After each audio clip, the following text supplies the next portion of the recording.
So today we've got two panels of artists from your world, from your cultural and economic ecosystem. Can you see me reading the notes? I just wrote this before. These artists are doing it in the region against a backdrop of the region's culture, the region's challenges, the region's opportunities. I'm pleased to introduce you to Julian. Julian, give me your surname, please. Sure, Mesa. Julian Mesa. I'm pleased to introduce you to Sad, DJ Sad. Saif. Saif? Yeah. I've been calling you Sad all afternoon. This is what happens when you don't do your homework. It's all my fault. Saif Al-Bahrani from Oman. We're all going to remember you now. All right. Because of my mistake. All right. And we have Dr. Sal here at the end, who actually is a doctor. And we'll be talking about that a little bit later on. So here you go. This is our panel. Let's give a round of applause. Come on. They made it. They're here. Thanks. See, the crowd like you. You don't have to worry about it. It's good. I'm going to start with the obvious questions. For each of you, I'll start with you, Julian. What started you off? You something made you want to do this? Something pushed you, suggested to you that this was the way to go? What was it? Absolutely. Growing up, my family was very involved in electronic music. My dad was a huge fan of house and disco. No way. So since I was a kid, I always was around this type of music. I heard it, I loved it. I loved the rhythms behind it, kind of the whole movement behind this. And then it was at one point that I actually watched a live set from Richie Houghton at a festival, and I saw what people were doing back then with machines, what they were doing with this different type of music away from what was in the radio. And at that moment, I just saw it, and it clicked in for me. It was something so new, something so cool, and I started studying it even more and more and more. And I started seeing the DJs around, Jeff Mills, Derek Carter, Derek May, all these Classic people who names. were doing cool things with machines, and vinyls and all these things, the mixing, the way they kept going for hours. And at one point I was I want to do this. I want to be able to one day be able to manipulate music in the way they did to create an emotion that they did on people. What was the first thing you bought? For me, actually, vinyls. I had a lot of vinyls. Okay. So coming down from family, but then after that, I used to tell my dad, can you take me to a record shop? Can you do this? Can you do that? And I just started collecting vinyls, and I now currently have a collection, probably around more than 500. Yeah. So was it? When did you buy the two decks? I mean, you needed the two decks. Yeah, right? yeah. So I started pretty much since I was 12 years old. That's when I had started getting into DJing. By 15 is when I had my first set, officially, because I used to go to friends' houses. My cousin actually had turntables and stuff like that, so I used to go to his place a lot to play records. And then after that, I acquired my first set. And from there, it's just my parents wouldn't stop complaining about the music in the house all the time. So you found venues instead. Yeah, exactly. Okay, cool. We'll leave that there. What about you, Saif? I got first time I ever touched a deck was in Zanzibar. My uncle is a DJ. Oh, he's a Rastafarian too, if you want. So cool. So he used to play a lot of vinyl records, and then I just got into it. He taught me how to play. Then I went back to Oman. That's where I'm from. Yeah. My dear friend Phonetic Mood. We started together. We were 14 years old, and then we had our first gig when we were 15. The venue was the gig called Strictly House Music. So, and then ever since I was more of a bedroom DJ because I'm an engineer. Oh, okay. Yeah, and a day trader. So I grew into that first, and then when I had the time to get back to DJing, that was 2 years ago in the US, in Oklahoma and Dallas and Miami. That's good. You sort of played in America. Did you play in America as well? Yeah, that's where I played, in Oklahoma, Dallas, and Miami. All right, so you've played across the pond and in the region as well? Yeah. Oh, wow. And just recently, a year ago, I moved to Bahrain. It's nice to have you here now. Thank you. Especially nice that I'm getting your name right. Dr. Sal, how was it for you? How did you begin? For me, none of my family members were into music. There is no music in my family, to be honest. Not at all? Not at all. Wow. Okay. So how did it happen? I mean, I used to have like the best music around my friends. Whenever we go out, whenever we hang out, I used to have the best like iTunes playlist. And Okay. Yeah, they used like to like me for having the music in the car and everywhere. And someone told me you should be a DJ. You know, you should think about it, start DJing. So then I took it seriously. I started looking into the internet. What are the different consoles? What are the different things I can buy? Turned out I couldn't buy anything at that point. Why not?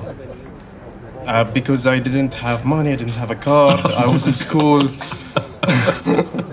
So I got into this application with most of the DJs know, virtual DJ. I used to do virtual yes. DJ at home for like 6 hours every day between me and myself. Nothing stops talent. But then to get into the professional type of DJing, it was with reaching out with the local artists in here, in Bahrain. And being inspired with them playing in different festivals and different events, especially house music, electronic EDM was kicking a lot at that period in Bahrain. Yeah. So this is where I started. Cool, that's interesting. Did you, I mean, you've played, you guys have hit it in 2 continents, you in the region. I just want to ask about the comparison between here and there. Was your community, I take it your community was supportive. Was there, what was it about your communities that helped you? Was there anything that got in the way? Was there anything that was useful? I mean, for me, a lot of what helped me, like growing up as a DJ, like I was born and raised in New York, so like music has always been a huge part of like the whole culture there. Yeah. So like Okay. the environment, I'm a person that always says like we're creatures of our own environment, and I had a very supportive environment, so much as to family, friends, like the culture around. So that really kind of like helped a lot in my experience. Like thankfully with DJing, I've been able to travel all throughout from all the way from South Korea, Japan to like South America, here, the U.S. Everywhere I've been very lucky to have like a proper community that really kind of like supports artists, that supports Yeah. music. I love to do that for others as well. And even coming here to Bahrain, like comparing to the United States where it's part of our culture, right? And then maybe comparing it to my idea of what was the Middle East, right? Where maybe these things weren't so public, or maybe like weren't so supported. And coming here, I got to actually meet Ahmed Zaino that time when I came. And I got to see actually like what the electronic music scene was here, and seeing Yeah. amazing local talent with him. I started meeting all the other people around, and then seeing how here was so well cultivated and well educated too in the music, the artists, like people were pushing boundaries. So Bahrain is surprising for that. I mean, I've been Yeah. here for like decades and it never ceases to amaze. There's people quietly doing a lot here. exactly. We just need to create a scene and promote it. Exactly. But it's honestly, there's no shortage of talent at all. It's amazing. No, it's incredible. Yeah. Here, like the amount of talent that there is, like the local talent, all the way from pushing like live music, live sets, which is Yeah. something extremely difficult, and seeing people here pushing it like that, seeing other artists also like push the boundaries of music through like just DJing, the music, the exposure, all the way from like, because when we're talking about electronic music, we have all these different subgenres, right? Like house, techno, tech house, minimal, like all these aspects, and seeing everybody here push all the different aspects, it's like amazing. Like coming from a place where we had it, and then coming to a place where I didn't think it was going to be that way. Yeah. And then seeing it actually even being pushed more, and even maybe sometimes even in a more elegant way than back home. You know, it's really There's a lot cool. of hunger, yeah. Yeah. But it's mannered, yeah. I know. Sorry, this is me. I shouldn't be talking. I should be asking you guys. How about you, Saif? How was it for you? I mean, you're a perfect person to ask about this. The different, whether in America and here, how is it different? In the States, a lot of time I'd say people just enjoyed listening to any type of music. Oh, okay. And there was so many like days that you have disco days, house days, hip hop days. So you know, I grew a lot of my music grew a lot by doing that. You know, participating in gigs that are different genres, and that was how I was able to build a lot of playlists.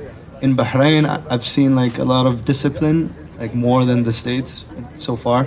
In what Where sense? in like, What do you mean by discipline? Sorry, if you could just. if let's say, you know, if there's a minimal gig, then there is a, you know, you expect every DJ to like play a minimal set, or if it's a okay. house set, there is more, like you see people put a lot of effort here in Bahrain compared to States. In the States, I would just pull up, put my USB and just play. Over here, I actually had to prepare and be, you know, build a set that had a concept behind it, not just random songs mixing. And but overall, like in combined, I think I gained a lot of knowledge between the two countries. I mean, the two continents. And I think one day, you know, they'll come together and I will have Middle Eastern like DJs all the way in the States and Europe, which is already happening. So. Yeah. How about you, Dr. Sal? How does it feel to? I mean, the region has it been supportive or obstructive? Has it which has it been more to you? How was it with your family, not having any musical people in it, and then suddenly they did? And It's definitely a surprise, like yeah, to crash like the music into the music industry or the music business into the Okay. family.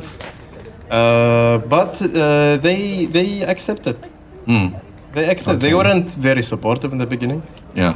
but with the time they started like believing in it. They started supporting it, and they just want to make sure that you're doing the best at what you want to do. Okay. How do you balance being a DJ with? Because you're a doctor, aren't you? You actually sort of look after people in a medical sense for a living. You've Yeah. got this day job. How do you balance being a doctor and a DJ? Well, it's not balanced.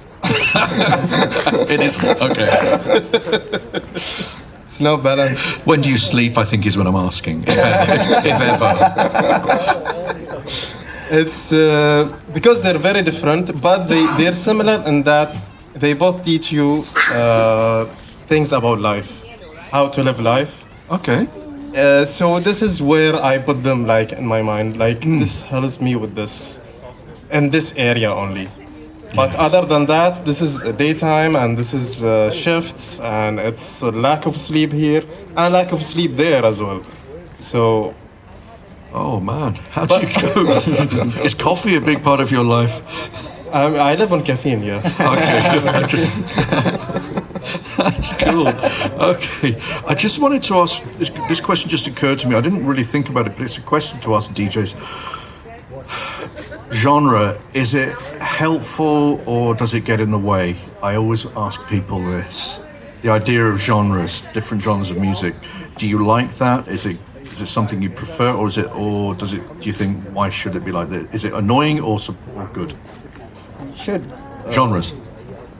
Oh, I mean, like, Go ahead. Yeah. for me, yeah, like genres are very important, especially kind of like in electronic music. Like, let's think about like a few years back where kind of like all electronic music was EDM, right? Right, and yes, like the term Yeah, got just coined, wouldn't right, stop because with it. it was electronic dance music, right? But as you start seeing the subgenres, you start identifying, like, there's people who identify with different genres. Like, for example, for me, myself, like, I love, like, techno and minimal. Like, and it's a huge difference when you look at, like, what composes this rhythm compared to, like, any other rhythms, right? Like, something that it might be either more groovier or darker or, like, maybe more modular or stuff like that, right? So I do think it helps kind of like categorize different artists, and it helps you focus on your art a little bit more as well. Like, in my perspective, it helps you focus on what you want to do, what you want to push for, like what do you want to be known for. Because even if you look in any other kind of music, like hip hop, like it also has its different subgenres. You look at rock, like, right, everything has kind of like its own kind of like little room, you know? And yes, it's Yeah. part of the bigger picture, but I believe it helps a lot, especially. Does it help the audience or the music buyer, or does it help the performer more? All of them, I believe. Personally, I believe all of them, because as an audience, like I know that like, hey, like there is like this proper like minimal show, right? So like I know that myself, I'm gonna go there and I'm gonna find like-minded people. So that's gonna help me grow my community around. I can't argue with any of that. I think you've justified genre on your own. Yeah. Okay, so I'm going to go on to the next question. That was just an aside for me because I was curious. So how does it work for But people? see, Yeah, sorry. if the genres become a problem, maybe for the DJs when they get, let's say, to practice or plan their set. But other than that, they're like a reference for people. And having the subgenres will actually help you categorize the music that you have. Yeah. But you shouldn't restrict yourself to specific genre, let's say. No? You shouldn't listen to one genre only of a music. You should listen to all. Okay.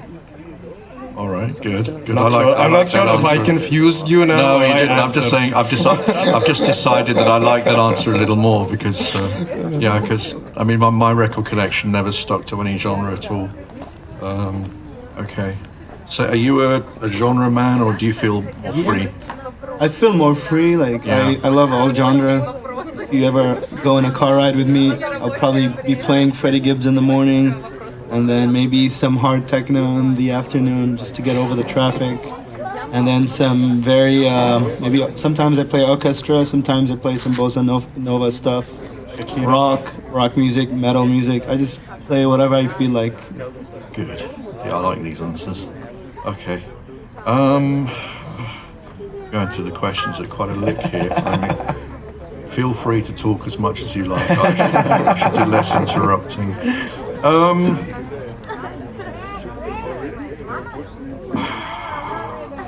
I think we've got to talk about the regional. I mean, you see things like Middle Beast, and it's absolutely massive.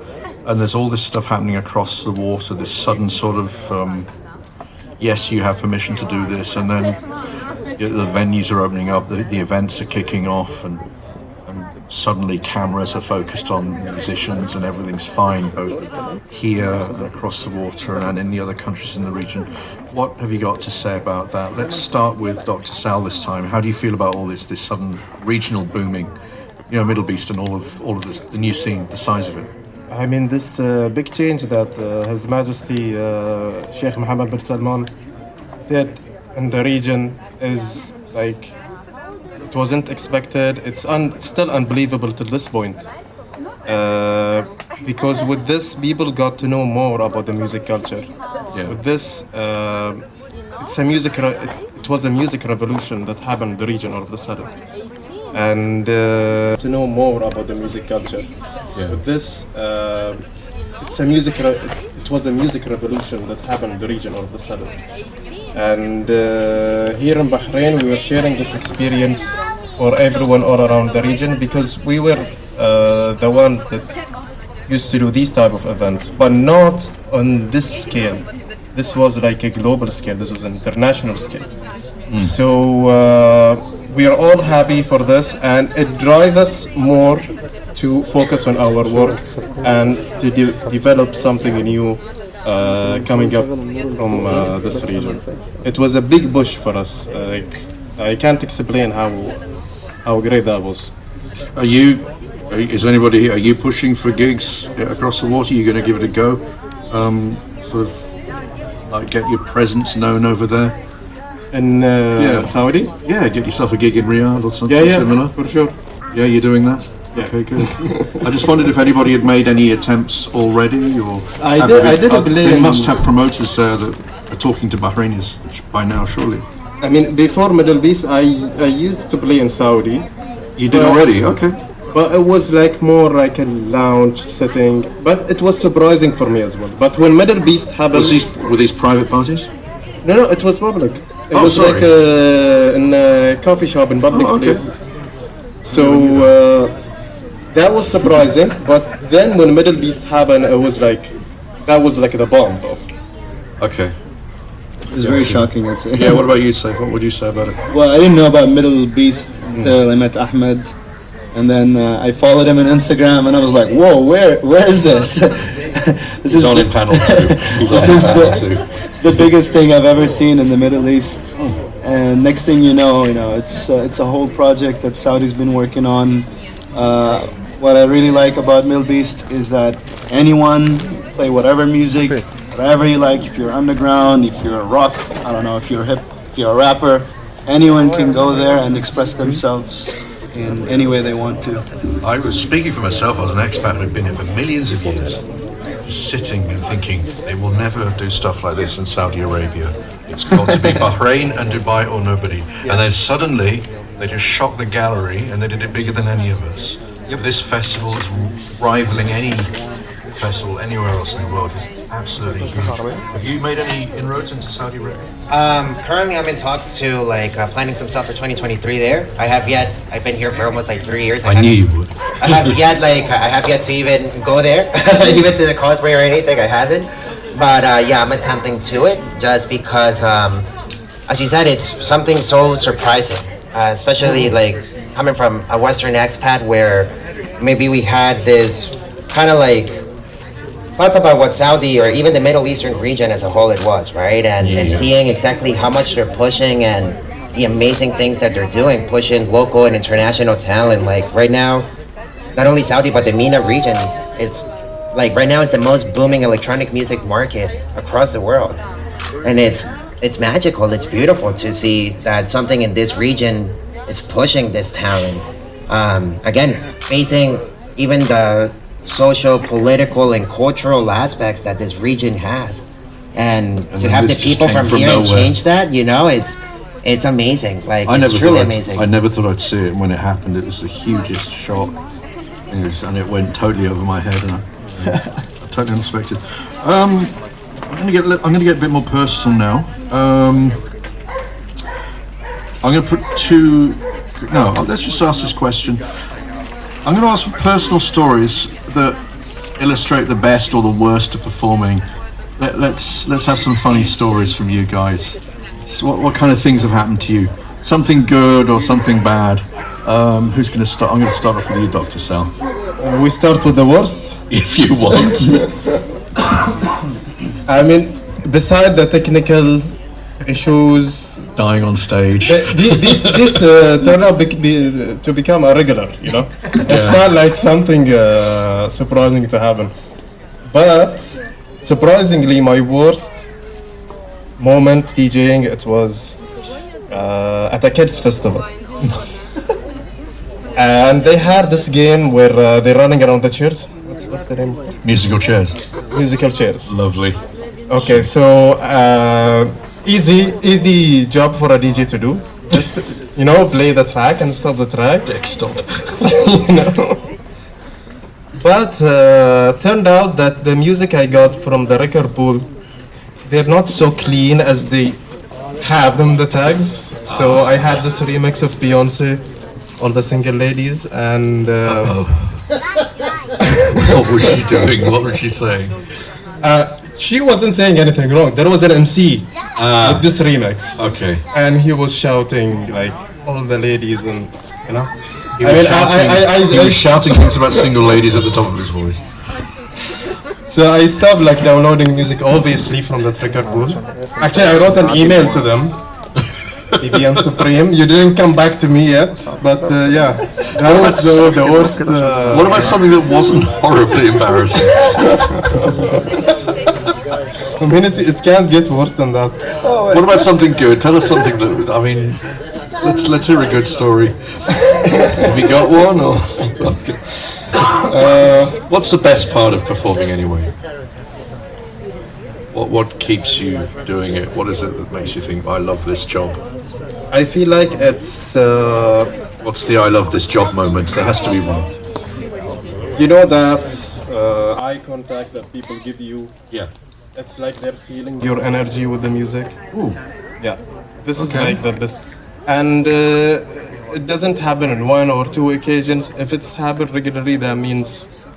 I don't have a specific moment where that happened, but it happens usually with the sets. So this is where I perform the best actually. It's when I feel I'm connected to the people around me.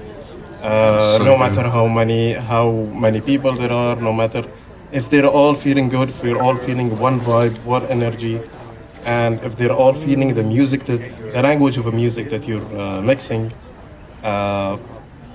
then there is no reason not to be happy. Safe and Julian, you're nodding. You should go first. You're nodding, right? I think you agree with that one, both of you. Let's, I don't know, what would you add to what's good about being a DJ? It's exactly what he said, you know, Yeah, it's just connecting I have the feeling with it's the what crowd. he said. And, Julian? Yeah.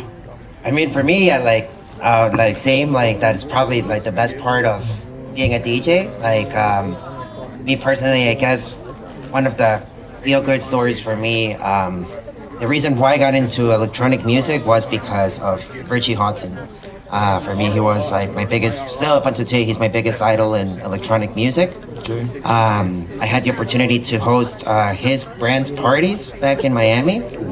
And at one party, one of the pre-parties we had, he saw me DJ. And he came to me and then he said to me, he's like, I really enjoyed your music, I really enjoyed your set. And he's like, I would love to have you be part of our official after party. It was funny because like I just like literally I was like, can you give me like 5 seconds? And like I just went like backstage and I was just kind of like freaking out. And then I just had to come and be like, try to be all close, like, yeah, I think I can do it, you know? I tried to be like that, but for me, like that was probably one of the biggest feel-good moments for me, like validation into what I was doing and kind of like a push for me to keep going to what I wanted to, and definitely resonating with the crowd. For me, like I like to play with emotion. I like to dance. I like to be into the music with what I do, and to be able to have, whether it's one person, whether it's a mass crowd, you know, like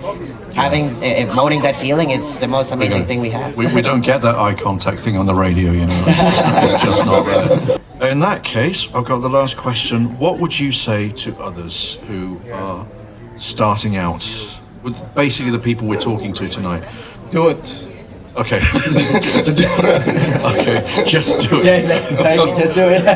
Just do it your way. We're not telling you how to. Just start.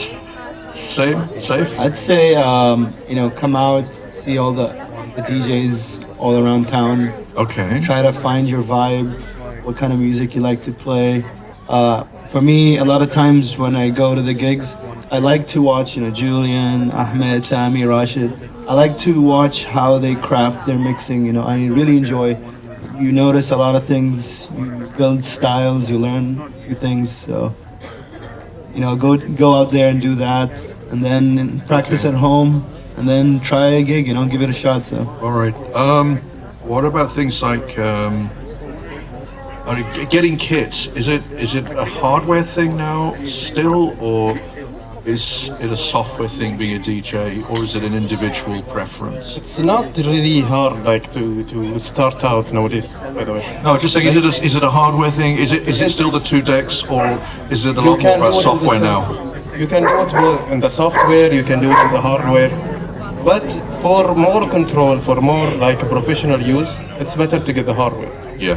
And it's cheap. It's not that expensive. Like maybe it will be around 100, 120. Yeah, like I mean, for like some of the smaller controllers, yeah. So to start out and to learn how to DJ, how to mix 2 tracks, it's really easy. Where the creation comes is after. How are you going to plan your music? How are you going to plan your playlist? This is where you will get creative. But to mix 2 tracks, it's an easy process. You can learn. How are local venues? Are they supportive? What's a good way to get yourself into a local venue? How should you present yourself? Venues, being honest, like venues here are very tough to work with.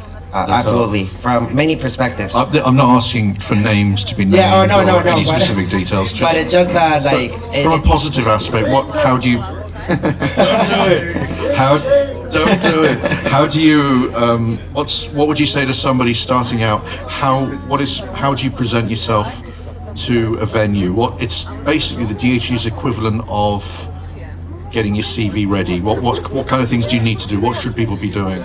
I mean, definitely, like, artists nowadays, you gotta have music out there. Like, I'm not saying, like, you have to be producing, like, immediately, but, like, all DJs, we use SoundCloud. And if you don't use SoundCloud, you most likely are using Mixcloud, one of the two. Yeah. Get mixes ready, start showcasing it, like, you know, kind of like back in the day, like where we had to do like CDs, like kind of like go and give them around and be like, hey, Yeah, like, the you know, mixtapes, the CDs. mixtape, you know, like nowadays we have like amazing online services that can help you with that and really start crafting your career. Like being a DJ, like what separates you, it's like how professional you are, whether having a press kit, whether having like your music out there, like pictures, stuff like that, that can showcase what is that you do and slowly start getting yourself into the scene. That's, and logically, most importantly, it's also like being an active part of the scene. Like if you're just thinking that you're gonna be a DJ, you're just gonna sit in your house all day and gigs are just gonna flow to you. No, like you have to constantly be out there socializing. You have to be an active part of the scene, supporting. That is the way that the scene grows, and that's the way you grow as an artist. Like that's the best thing. That's the best advice I can say for you to get into venues, to get into the music industry. Just be an active part of it.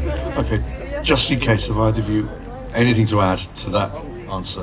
What do you think, Saif? Anything that comes to you? I'd say in the like using the equipment wise, Yeah. is to try as manual as possible as you can. 'Cause Oh, alright. a lot of things are automated these days, you know. Yeah. And it makes it easy. It's like try to use your ears, you know, actually listen to the beat. Because nowadays you can just fill up with just a bunch of music and, you know, mix and they all sound the same. But when you actually like listen to the music and do your own mixing, your own style of mixing, you know, that's when people start noticing you. Okay, yeah, that needed saying. So you've got basically you need to brand yourself, as Julian says, especially the press kit, the EPK. You really need that, and then you've got to work on your own individual style. You've got to be unique, and that involves working with your instruments, very hands-on. Okay, I think we're okay. I'd like to turn it over to the audience if I can.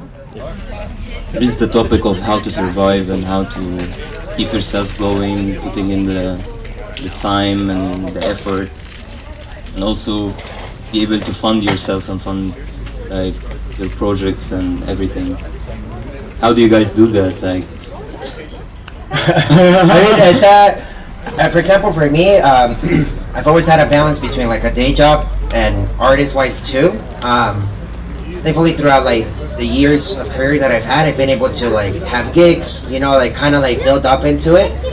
As an artist, like it's logically very difficult because, as you said, you have to fund yourself, right? So like whether it's getting the equipment, once you start getting into producing, don't even get me started. It's like you know, like a bottomless pit because you just like start spending money on like all the different things that you want to start doing that, right? So I think if you're just starting, a good way is to have a balance. And I mean, I've seen even big name DJs that still have that balance, you know, like they're still having a day job of some sort, you know, like maybe that it doesn't take that much time until like, you know, you have a consistent like kind of like touring schedule. But for sure, like it's a struggle, and I think many of us can say the same thing. It's just a matter of balancing things out, funding yourself, like whether it's with the equipment, the music itself too, because you got to keep buying music, right? You got to keep updating everything all the time, and then from there, like I mean, career-wise, to keep on pushing it, it's just as I said before, being active in the scene. You're gonna get a lot more no's than you're gonna get a yes, but all it takes is that one yes to give you the motivation to keep on going. And then people start seeing the things for what they are, you know. But in this industry, for sure, like, man, up until today, I still get no's, you know, like, and it's not a problem. It's not a problem. Like, you should never let that stop you from pushing forward, you know. So, yeah, I hope that answered the question. Yeah, you did. You did a good one. thanks. Any more questions?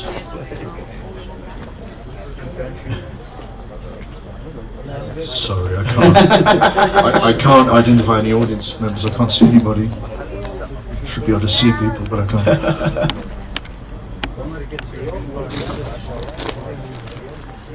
A small question. Sorry, if you could just introduce yourself, sir. Hi, I'm Salman. I'm hiding over here in the corner.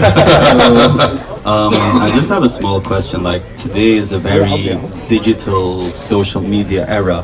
So when it comes to making music or doing the DJ stuff, how much of it is actually focused on the music and how much time do you have to focus on promotion, branding, social media stuff? Because it seems like that's a lot. Yeah. So like, how do Good you one. guys Good one. manage between actually focus on your skill and your craft and doing what it is that you want to do, and how much of that, and how much do you have to invest in the marketing, business, that type of stuff?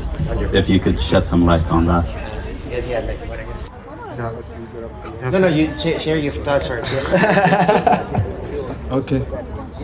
So, anything that will take you away from developing your skill, from the time that you're spending on the music, is gonna affect your work. You can always do so much with your music with that time. So you're gonna keep some time for a promotion. You have to. You have to be your own promoter. But you have to know which point you're becoming a promoter of an artist. You have to balance this out. This is gonna occur over time. It's clash. So you have to promote yourself to some point. Just a basic promoting, just a basic knowledge of how to do it. But you should put your whole time into your skill, into your music skill. And this is actually something that this is a mistake that a lot of startup DJs are going into, which is they focus too much on promoting, on the image they want to have them for themselves without working on it.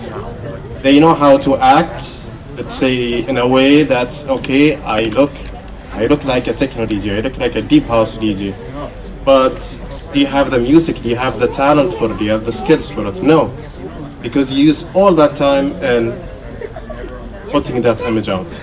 So it's better to work on things and then to present them to people, not the other way around. I definitely think that 100% you have to have a balance between both. For example, like for me, as a day job, I've always worked in marketing. So like for me, I understand a lot the importance of marketing. And it's funny because for me, I hate the duality between both, right? I come from an era of music where music spoke for itself, right? You didn't need to have 40,000 followers to be a well-validated DJ per se, right? So you do have to have that balance, and even myself, I struggle with it now because I can go and build a brand, but when it comes to me, dude, I swear, like, I go and I'm like, I haven't posted in 7 days, you know? But nowadays, the whole branding aspect of you as an artist and your music is very important. The thing is as to how you divide that content, right? How much content are you gonna do to showcase your music? So whether it's a simple post or a video at the studio, like you know, a little piece of your set as a story, whatever it is, right? But then nowadays you also got to create content. When we're looking at the era of TikTok, right? Especially now TikTok, like many artists are taking into creating more engaging content that it's away from the music. So at some point I feel like some artists are forgetting the true meaning of your music.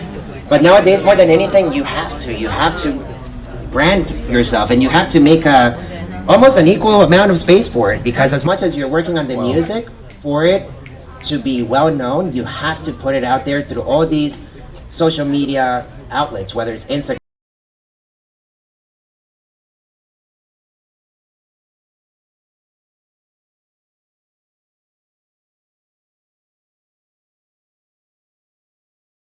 For me personally, I believe that it takes away from what truly is, because if I was spending 7 days working on music, now I gotta spend like 4 days working on music and 3 days planning how to put that music out.